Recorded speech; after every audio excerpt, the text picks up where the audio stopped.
Saat ini bagi Andi Rewa, proyek yang tersisa adalah pasukan Galesong yang baru saja bergabung di bawah kendalinya. Membantu mereka bersih-bersih menjadi prioritas utamanya saat ini. Kata-kata Aldi Gunawan memberi Andi inspirasi besar. Organisasi seperti pasukan Galesong, baik tetap sebagai pasukan bayaran maupun beralih ke layanan keamanan internasional, tetap memerlukan basis pusat yang stabil dan bebas. Basis pusat ini harus mampu menampung kehidupan, pelatihan, serta penyimpanan perlengkapan penting milik pasukan Galesong. Namun, hampir tidak ada negara yang mau menerima puluhan ribu orang bersenjata masuk ke wilayahnya. Maka dari itu pemilihan lokasi menjadi sangat penting. Dulu pasukan Galesong rela membantu Suriah tanpa imbalan demi mencari markas yang stabil. Tapi akhirnya mengalami kerugian besar di tangan Hamid dan Andi. Namun saat ini Andi Rewa tiba-tiba mendapat pencerahan. Suriah justru adalah pilihan terbaik saat ini. Bukan hanya karena konflik di sana yang masih berlangsung, tetapi juga karena masih ada Hamid di sana. Dalam arti tertentu pasukan Galesong dan Hamid bisa saling melengkapi. Dari sisi pemerintah pun, negosiasinya seharusnya tidak akan terlalu sulit. Bagaimanapun, kalau pasukan Galesong bekerja sama dengan pemerintah, mereka bisa memberikan banyak keuntungan. Pertama, mereka bisa membangun stabilitas keamanan dengan kekuatan tempur mereka. Kedua, mereka bisa membantu melatih tentara pemerintah. Bahkan mereka bisa membayar sewa lahan yang cukup besar. Lagi pula pasukan Galesong tidak kekurangan uang. Selain itu, letak geografis Suriah juga strategis. Negara itu berada di tepi timur Laut Tengah, hanya beberapa ratus kilometer dari terusan Suez, jalur pelayaran penting antara Asia dan Eropa. Di seberang terusan Suez dan Laut Merah terdapat Teluk Aden yang dikenal rawan pembajakan. Terusan Suez adalah jalur wajib untuk pelayaran Asia-Eropa, maka kalau ingin melakukan layanan keamanan pelayaran, medan utama pasti di sekitar Teluk Aden. Kalau pasukan Galesong membangun markas pusat di Suriah, jarak lurus ke Teluk Aden hanya sekitar 2.000-an kilometer. Terbilang dekat dalam dunia pelayaran yang biasa menempuh puluhan ribu kilometer. Kalau mereka bisa membangun pos terdepan dekat Teluk Aden, akan jauh lebih efisien memberikan layanan pengawalan kapal dagang. Maka dari itu Andi Rewa merasa hal terpenting sekarang adalah bagaimana membuat pasukan Galesong bekerja sama dengan pemerintah Suriah. Keesokan paginya Andi Rewa berpamitan dengan Aldi Gunawan dan Maria. Mary Kalista yang mengantarnya ke bandara dengan mobil. Pagi hari ini lalu lintas sangat lancar, namun Mary dengan sengaja mengemudi dengan sangat pelan. Dia membiarkan mobil-mobil lain menyalipnya. Alasannya sederhana, Mary sangat tidak rela Andi pergi. Andi pun bisa menebak isi hati Mary, jadi dia tidak tergesa-gesa meminta Mary mempercepat laju kendaraan. Sambil menyetir dengan pikiran melayang, Mary bertanya, "Oh iya Andi, apakah dalam waktu dekat kau akan datang lagi ke Jakarta?" Andi Rewa berpikir sejenak lalu menjawab, "Setelah tim manajer profesional dari keluarga Rewa selesai menyiapkan laporan, aku akan bertemu dengan mereka. Tapi belum tentu harus ke Jakarta. Bisa jadi aku akan menyuruh mereka ke Makassar saja." Mary berkata dengan nada murung, "Aku mungkin akan sangat sibuk di bulan April ini. Masih ada beberapa konser di dalam negeri yang harus digelar. Lalu mulai bulan depan, aku akan mulai tur konser ke luar negeri. Mungkin aku tidak akan berada di dalam negeri untuk waktu yang cukup lama." Andi Rewa bertanya, "Ada berapa konser di dalam tur itu?" Mary menjawab, "Untuk saat ini ada 15 pertunjukan, tetapi jumlahnya masih terus bertambah." Andi Rewa bertanya bingung, kenapa bisa terus bertambah? Mary berkata tidak berdaya. Penggemar di luar negeri masih sangat banyak. Karena ini konser perpisahan terakhir, banyak penggemar yang meminta agar kota mereka juga dimasukkan. Agensi menanyakan pendapatku dan aku tidak tega menolak permintaan para penggemar. Jadi akhirnya ditambah beberapa lokasi lagi di Eropa dan Amerika. Lalu dia menambahkan, oh iya, di wilayah Skandinavia juga ada satu konser, sekitar bulan Juni. Andi Rewa tersenyum. Kalau begitu, nanti aku akan meminta Helena datang menonton konsermu. Mary buru-buru berkata, jangan. Sebentar lagi dia akan naik tahta jadi ratu, tidak pantas dia datang ke konser. Andi Rewa tertawa. Apanya yang tidak pantas? Pangeran Inggris saja sering membawa istri dan anaknya untuk menonton bola. Helena itu masih muda saat naik tahta. Kalau dari awal dia sudah bersikap terlalu agung, akan sulit baginya membangun hubungan baik dengan rakyat. Cara terbaik adalah mendekatkan diri pada masyarakat dan sebanyak mungkin muncul secara positif di publik. Dengan begitu, saat dia berusia 50 atau 60 tahun nantinya, dia akan menjadi ratu yang dicintai dan didukung rakyat. Ketika Mary mendengar ini, dia tidak tahan tertawa. Andi, kenapa aku merasa kau bukannya menyuruh Helena datang untuk mendukungku, tapi malah untuk menebeng popularitasku? Andi Rewa tersenyum. Memang begitulah maksudku. Sama seperti Pangeran Inggris itu, meskipun disukai rakyat, dia tidak bisa menandingi kecintaan gila-gilaan para fans terhadap sepak bola dan para pemainnya. Dia menonton bola juga demi mendapat simpati para fans. Intinya ya ikut nebeng ketenaran. Mary mengangguk pelan lalu bertanya, Andi, apakah Helena itu menyukaimu? Andi Rewa terkejut. Kenapa kau berpikir begitu? Mary menjawab serius, kau menyelamatkan nyawanya, juga menyelamatkan ibunya, bahkan membantunya merebut kembali tahtanya. Itu sama saja kau mengangkatnya dari palung Mariana dan mengantarkannya ke puncak Everest. Kalau dia perempuan normal, rasanya dia pasti akan jatuh cinta kepadamu. Andi Rewa menjadi agak canggung, itu haknya. Mary meliriknya sambil berkata lirih, waktu upacara siarah leluhur keluarga Rewa, aku melihat ada banyak teman-teman wanitamu yang datang.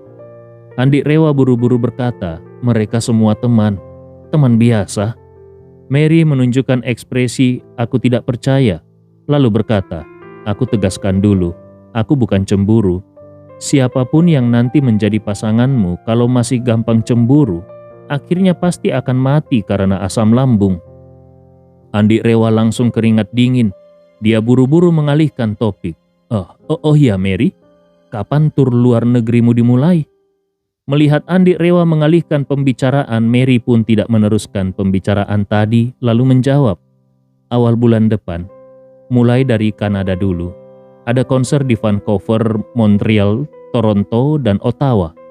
Lalu turun ke Amerika Serikat, dimulai dari New York di pantai timur, lalu ke Chicago, Houston, terus ke pantai barat seperti Los Angeles dan San Francisco. Mungkin sebulan lebih di Amerika Utara, setelah itu lanjut ke Eropa. Selesai bicara, Mary menatap Andi dengan mata berbinar lalu berkata pelan, Andi, kalau aku sudah mulai tur luar negeri, mungkin selama 2 atau 3 bulan, aku tidak akan bisa bertemu denganmu. Andi Rewa menenangkan, itu kan demi pekerjaan. Lagi pula ini konser perpisahan. Setelah semua tur selesai, kau bisa tinggal dengan tenang di Jakarta. Mary mengangguk. Setelah resmi pensiun dari dunia hiburan, aku harus mulai masuk ke grup Gunawan sebagai pewaris. Sambil tersenyum dia menatap Andi dan berkata, Andi, aku sudah memutuskan. Setelah aku mulai bekerja, aku akan investasikan beberapa proyek di Makassar. Jadi nanti aku akan sering bolak-balik ke sana. Kau akan menyambutku kan? Andi Rewa tersenyum, tentu. Selama kau mau datang, aku pasti akan menyambutmu. Mary sangat puas, lalu melajukan mobil hingga ke hanggar bandara. Jet pribadi pemberian Aldi Gunawan untuk Andi sudah menunggu di sana. Di sebelahnya pesawat Concorde juga telah lepas landas lagi menuju Eropa Utara. Kali ini ketika Andi pulang ke Makassar, selain Hana yang ikut pesawatnya, Albert dan Ibnu Komar juga ingin ikut menumpang. Saat Andi tiba, mereka sudah menunggu cukup lama. Hana berdiri di samping mobil antarjemput dengan koper kecil di tangannya, sementara Albert dan Ibnu Komar berdiri di pintu hanggar. Saat itu mobil Andi tiba di depan hanggar. Melihat kedatangan Andi, keduanya langsung berdiri tegak penuh hormat. Begitu mobil berhenti, Albert buru-buru membuka pintu bagian depan dan dengan hormat berkata, "Tuan Andi, kau sudah datang." Ibnu Komar juga segera berkata dengan hormat, "Puang, pesawat sudah siap dan bisa terbang kapan saja. Nyonya Hana juga sudah datang. Tadi aku tawarkan agar dia naik lebih dulu ke pesawat untuk istirahat, tapi beliau menolak, katanya ingin menunggumu datang dulu." Pada saat ini Andi Rewa teringat saran Aldi Gunawan mengenai pasukan Galesong, lalu berkata pada Albert, "Albert, sebaiknya kau mulai meningkatkan kemampuan dirimu sendiri. Urusan dunia jalanan tidak perlu kau tangani lagi secara langsung. Serahkan semuanya kepada 4 orang kepercayaanmu itu." Albert langsung menyetujui, "Baik Tuan, apapun yang kau katakan akan aku lakukan. Aku akan segera mengadakan rapat dan menyerahkan semua urusan kepada mereka." Setelah itu Albert bertanya dengan sedikit ragu, "Kalau semua urusan sudah aku serahkan, lalu aku akan melakukan apa nantinya?" Andi Rewa tahu bahwa alasan dia mempertahankan Albert adalah karena kesetiaan Albert yang luar biasa. Meskipun belum tahu tugasnya selanjutnya, Albert tetap patuh tanpa mempertanyakan. Sikap seperti ini menunjukkan ketulusan yang sulit ditemukan. Andi Rewa lalu berkata, "Aku berencana meningkatkan investasi keluarga Rewa di Makassar dan menjadikan kota itu sebagai basis kedua kami. Nantinya akan ada banyak proyek besar. Aku akan mencarikanmu posisi yang layak. Kau bisa menghasilkan lebih banyak uang secara lebih bersih." Mendengar ini, Albert sangat terharu. "Tuan Andi, terima kasih atas kepercayaanmu. Aku benar-benar berterima kasih." Andi Rewa hanya berkata, "Tidak perlu mengucapkan terima kasih. Lakukan saja tugasmu dengan baik." Kemudian dia memandang Ibnu Komar dan merasa puas karena pria itu tidak memperlihatkan rasa iri terhadap janji yang diberikannya kepada Albert. Karena itu dia berkata, "Ibnu Komar, kedepannya semua bisnis keluarga Rewa di Makassar akan kau tangani. Perbesar dan tingkatkan timmu. Investasi yang akan masuk bisa mencapai triliunan. Kau harus mampu mengaturnya." Ibnu Komar mengangguk tenang. "Tuan Andi, tenang saja. Aku akan segera membesarkan tim dan meningkatkan kualitas mereka." Setelah itu Andi Rewa berpamitan kepada Mary. "Mary, cukup antar aku sampai di sini. Sampaikan salamku kepada Paman dan Bibi. Lain kali aku ke Jakarta, aku akan mampir ke rumah kalian lagi." Mary tampak enggan berpisah. "Bagaimana kalau aku tunggu sampai pesawat lepas landas?" Andi Rewa tersenyum. "Kita mungkin akan segera bertemu lagi. Jangan buat ini seperti perpisahan abadi. Aku lebih tenang kalau melihatmu pergi lebih dulu." Mary akhirnya mengangguk dan pergi dengan enggan. Setelah itu Andi Rewa melihat Hana yang berdiri dengan koper di tangan. Hana tersenyum. "Kalau aku menumpang ke Makassar, tidak menyusahkanmu bukan?" Andi Rewa segera menjawab dengan hormat, "Tentu saja tidak. Mari, aku bantu membawakan koper Bibi." Hana hendak menolak, tapi melihat sikap Andi yang tulus, dia akhirnya mengangguk. "Terima kasih." Di dalam pesawat, Andi Rewa memperkenalkan Albert dan Ibnu Komar kepada Hana. Keduanya punya koneksi kuat di Makassar. Kalau Bibi butuh bantuan, silakan hubungi mereka atau aku. Asal jangan sampai istriku tahu. Albert dan Ibnu Komar dengan cepat menyatakan kesiapan mereka untuk membantu. Hana lalu bertanya, "Kau masih belum berniat jujur kepada Najwa tentang identitasmu?" Andi Rewa menjawab canggung, "Aku belum tahu harus memulai dari mana. Dia tidak tahu apa-apa dan kalau aku ungkap semuanya, mungkin butuh waktu 3 hari 3 malam. Sekarang bukan waktu yang tepat. Masih banyak urusan keluarga Rewa yang harus aku tangani. Aku tidak ingin masalah pribadi memperumit semuanya." Sebenarnya Andi Rewa ingat kalau Najwa pernah bercanda mengatakan bahwa seandainya dia benar-benar anak konglomerat, maka Najwa akan langsung menceraikannya. Meskipun hanya bercanda, tapi Andi Rewa tahu kalau istrinya serius dalam hal prinsip. Hana menghela nafas pelan. Kebohongan itu seperti bola salju. Semakin lama semakin besar.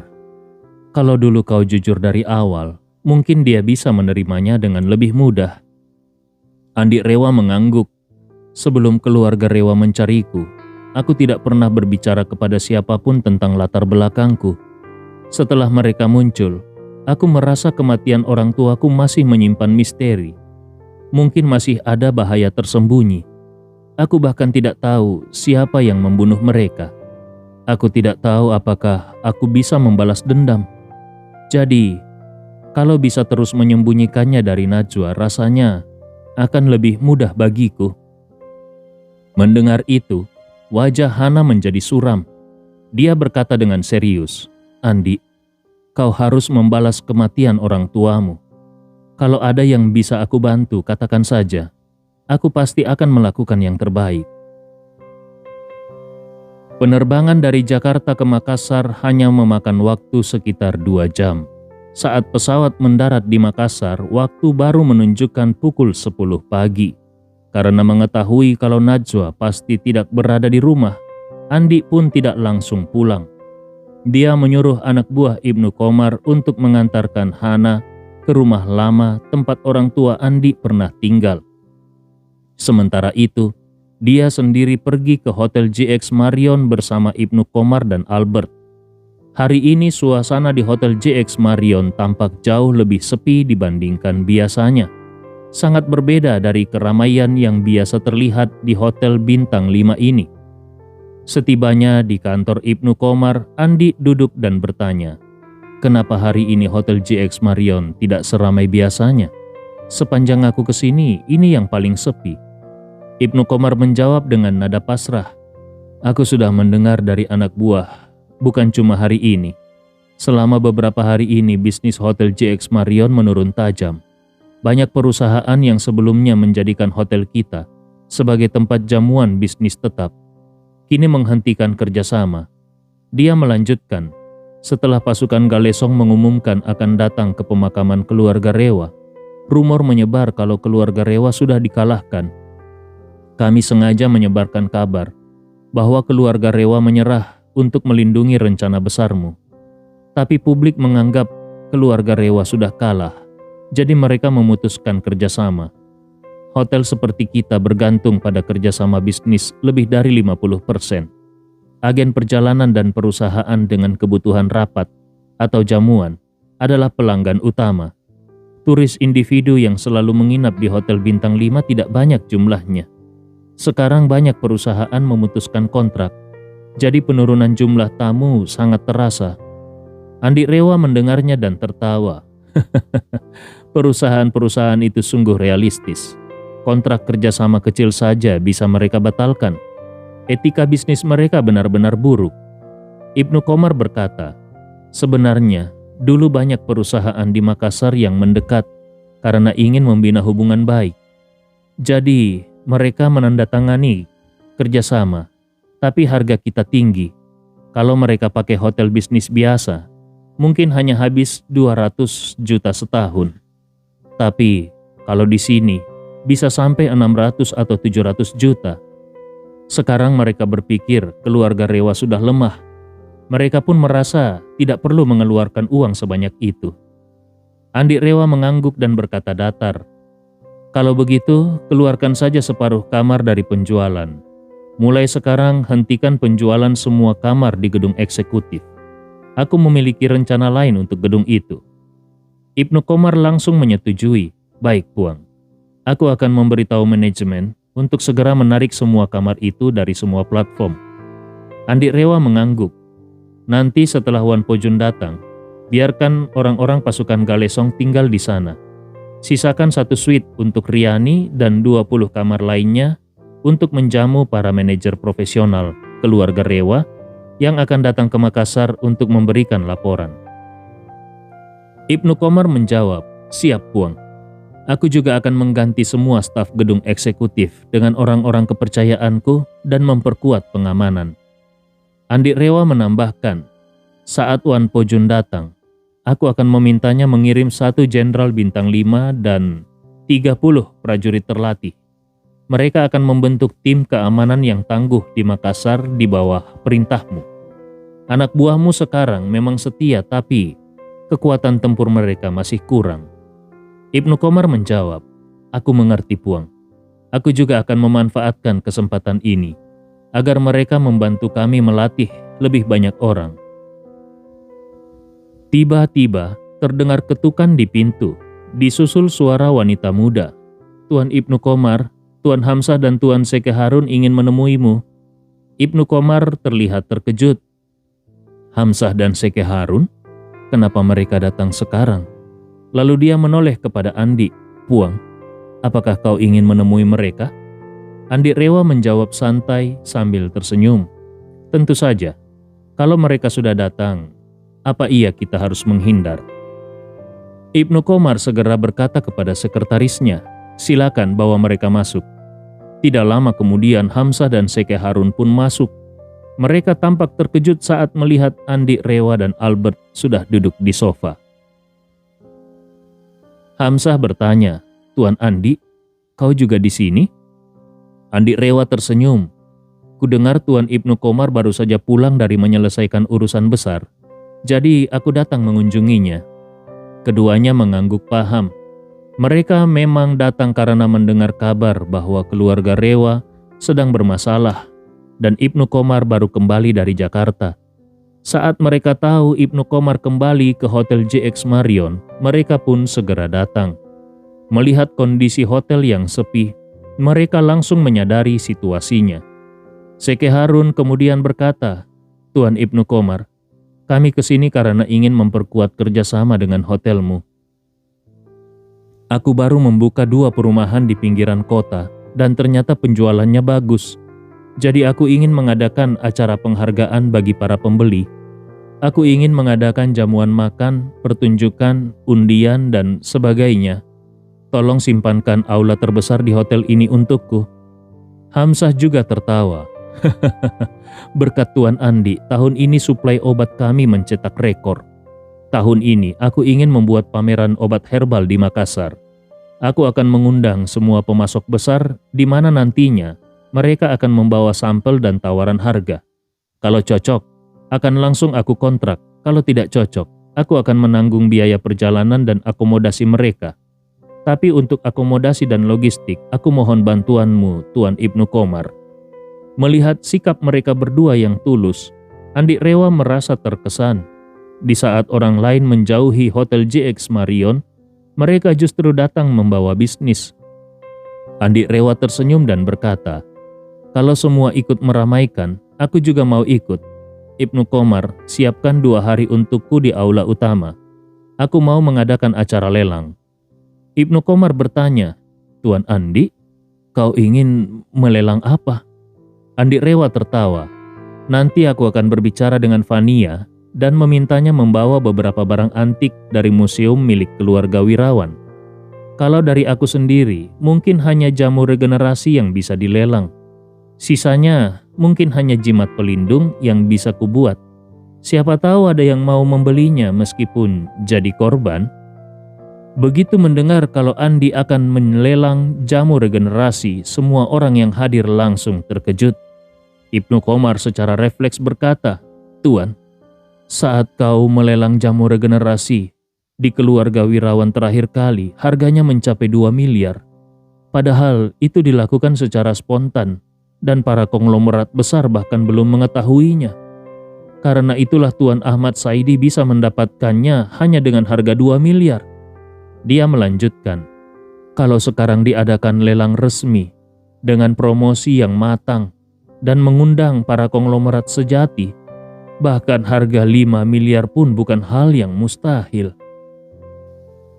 Hamzah pun ikut berkata, "Benar sekali, jamu regenerasi Tuan Andi sudah terkenal di kalangan orang kaya. Setelah Tuan Ahmad Saidi meminumnya, dia tampak 20 tahun lebih muda. Sekarang dia yang berusia 50-an, tampak seperti 30-an dan penuh vitalitas. Bahkan kabarnya akhir-akhir ini dia sangat aktif dalam urusan asmara. Banyak orang kaya yang mendambakan jamu itu. Kalau kabar ini tersebar, para orang kaya dari seluruh negeri pasti akan datang ke Makassar Andi Rewa berkata datar, "Itulah yang aku inginkan. Banyak orang meremehkan Makassar. Maka aku akan membuat para konglomerat kelas atas ini datang sendiri ke sini. Banyak orang ingin menjauh dari keluarga Rewa. Maka aku akan membuat mereka harus datang ke Hotel JX Marion untuk menghadiri lelang ini." Dia melanjutkan, lelang ini akan memiliki 3 barang inti. Yang utama adalah 1 saset jamu regenerasi. Kemudian yang kedua adalah 1 saset jamu regenerasi yang dibagi menjadi 4 bagian untuk dilelang satu persatu. Dan yang ketiga adalah jimat pelindung. Selebihnya biarkan Fania memilih koleksi dari Museum Keluarga Wirawan sebagai pelengkap. Zeke Harun menghela nafas lega. Saat di rumah keluarga Wirawan dulu. Aku tidak mampu bersaing dengan Tuan Ahmad Saidi. Kali ini, aku punya kesempatan. Tapi aku takut, meski menjual seluruh asetku pun, aku tetap tidak akan sanggup mendapatkannya. Namun dia cepat-cepat bertanya, "Tuan Andi, apa khasiat dari jimat pelindung itu? Kalau cocok, aku akan berusaha sekuat tenaga untuk mendapatkannya." Andi Rewa tersenyum. Jimat pelindung hanya untuk keberuntungan dan memperbaiki feng shui. Tidak bisa memperpanjang umur seperti jamu regenerasi. Zeke Harun menepuk pahanya. "Itu saja sudah bagus. Siapa tahu keberuntungan bisnisku akan naik. Aku pasti akan mencoba mendapatkannya." Andi Rewa melambaikan tangannya. "Lelang ini untuk menghasilkan uang dari orang luar. Kalian tidak perlu ikut. Untuk jimat, aku akan membuat beberapa tambahan dan memberikan 1 untuk masing-masing kalian. Sedangkan jamu regenerasi, nanti kalau waktunya tepat, aku akan memberikannya juga." Hamzah dan Zeke Harun sangat berterima kasih. Mereka pernah menerima jamu penghancur gumpalan darah dari Andi sebelumnya dan memanfaatkannya dan melihat manfaatnya sangat besar. Mereka tahu jamu regenerasi pasti lebih luar biasa. Meskipun Andi tidak menjanjikan pasti akan memberinya, tapi ucapan Andi tadi sudah cukup menunjukkan peluangnya cukup besar. Mereka hanya perlu setia dan mengabdi, maka Andi tidak akan mengecewakan mereka. Ibnu Komar bertanya, "Tuan Andi, kapan lelangnya akan dimulai?" Andi Rewa bertanya, "Persiapan promosi itu butuh waktu berapa lama?" Ibnu Komar menjawab, "Biasanya rumah lelang seperti Christie's and Sotheby's butuh 6 bulan untuk mempersiapkan lelang besar. Bahkan kalau semua barang sudah siap pun butuh 2 bulan promosi intensif dan presentasi khusus ke klien penting." Andi Rewa berkata, 6 bulan terlalu lama. Kita percepat. Sekarang awal April. Kita adakan di akhir April. Promosi hanya melalui penyebaran dari mulut ke mulut di kalangan elit saja. Maksimal hanya 200 peserta, tidak boleh lebih. Tidak ada lelang jarak jauh. Semuanya harus hadir langsung di Hotel JX Marion. Dan siapapun yang memenangkan lelang harus langsung meminum jamu tersebut di tempat. Tidak boleh dibawa pulang. Semua orang terkejut mendengarnya. Hamzah bertanya, "Tuan Andi, kenapa harus diminum di tempat?" Andi Rewa tersenyum. Karena hanya dengan cara itu para konglomerat itu pasti akan datang langsung. Bahkan kalau ada ratu Eropa yang menginginkan jamu ini pun harus datang ke Makassar sendiri. Selain itu, hal ini juga agar 199 peserta lainnya menyaksikan efeknya secara langsung. Dia melanjutkan, bayangkan, saat seseorang menelan 1/4 jamu regenerasi pertama, dan efeknya langsung terlihat, bukankah 199 orang lainnya akan menjadi sangat tergila-gila pada sisa jamunya? Semua langsung bisa membayangkan kegilaan di dalam lelang tersebut. Bagi para miliarder yang sudah miskin karena hanya punya uang, jamu regenerasi adalah benda paling berharga di dunia. Saat itu harganya pasti akan meroket. Ibnu Komar pun berkata dengan penuh semangat, "Tuan Andi, kalau lelang ini sukses, maka nama jamu regenerasi pasti akan mendunia." Andi Rewa mengangguk dan tersenyum. "Itulah tujuanku." Kalau lelang ini sukses, maka kedepannya lelang seperti ini bisa menjadi acara tahunan. Saat itu, aku ingin membuat kota Makassar menjadi tempat yang dielu-elukan para konglomerat dari seluruh dunia. Bagi orang kaya, daya tarik jamu regenerasi jelas melebihi semua benda lain di dunia ini.